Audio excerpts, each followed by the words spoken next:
Now we need to look at how do we draw the curved surfaces, which are here and here in the axonometric. I'm going to start with this one here because it's a bit more straightforward to see. So in general, if we want to draw a curved surface, we're going to pick a few points along it, track the points up there, and then freehand in the rest of the curve. So I'm going to divide this up into a couple little slices. Now to get my slices, we just need to move around with our set squares a little bit. So I will pick a nice line along there. So that's along the main axis, just there. Slide this guy down, and there we go. That's one. And we can just turn it around and use our other angle. There we go.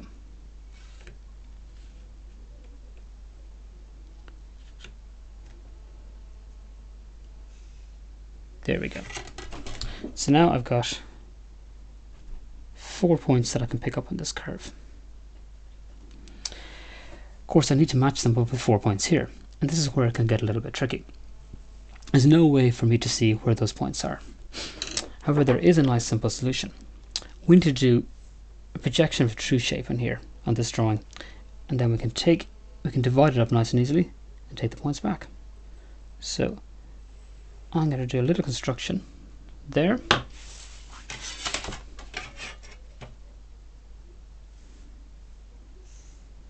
There, and there's my little arc. Now, like before, we're going to divide it up.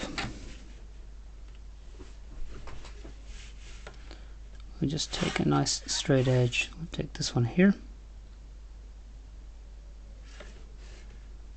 slide it down, and that gives me one of my slices. And we just need to play around with our set squares a little bit to see can we find a way to get the other slice.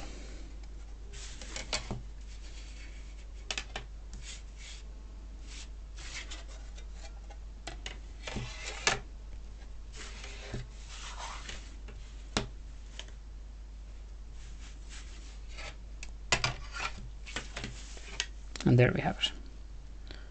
Don't worry if you can't see it straight away, just fool around with the set squares and it'll pop out. And there we go. That's our points there and there. And of course now we can just track them up. Again, line yourself up against a good edge.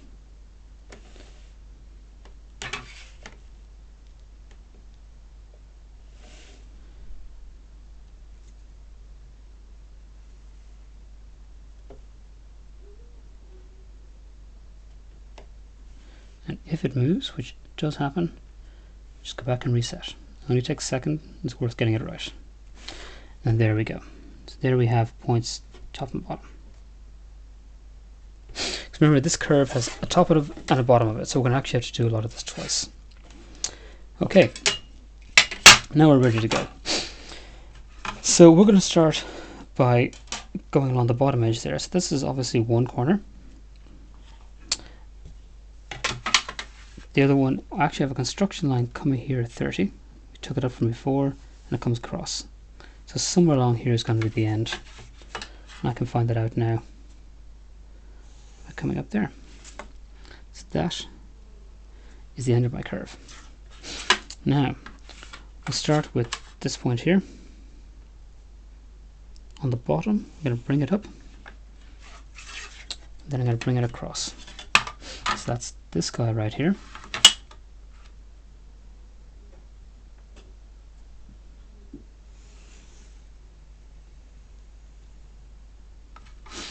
There we go. Now, it does get crowded, so we're going to come up along here, then back along that one, and that is our point right there. Little dot for it. Same here, we're going to come up.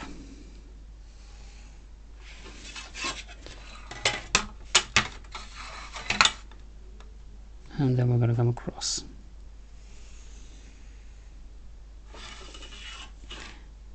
Double checking, comes all the way up here, and that's my line across, and there it is there. Okay, I can actually see my curve will be just along like that.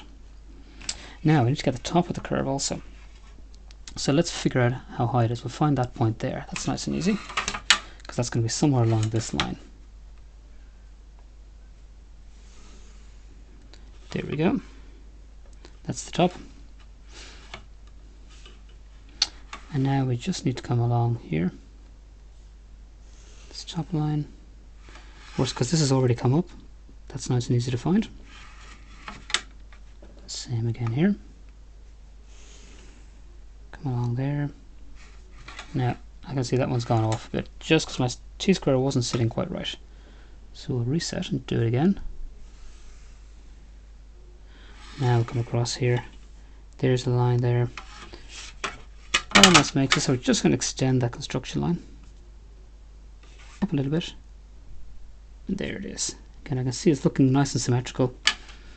And finally, I'm going to have to extend that line up.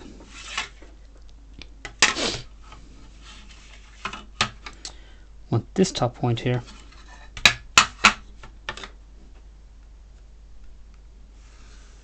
There it comes. There, and it is just there. Okay, I'm going to double check. I'll come back along that line, and it does indeed go to the end. Okay, no harm to check things twice. Draw them once. So get this line in here, and now it's time to do a bit of freehand. So feel free to move yourself around the chair, and I like to do this with lots of nice short little strokes till the shape begins to come in.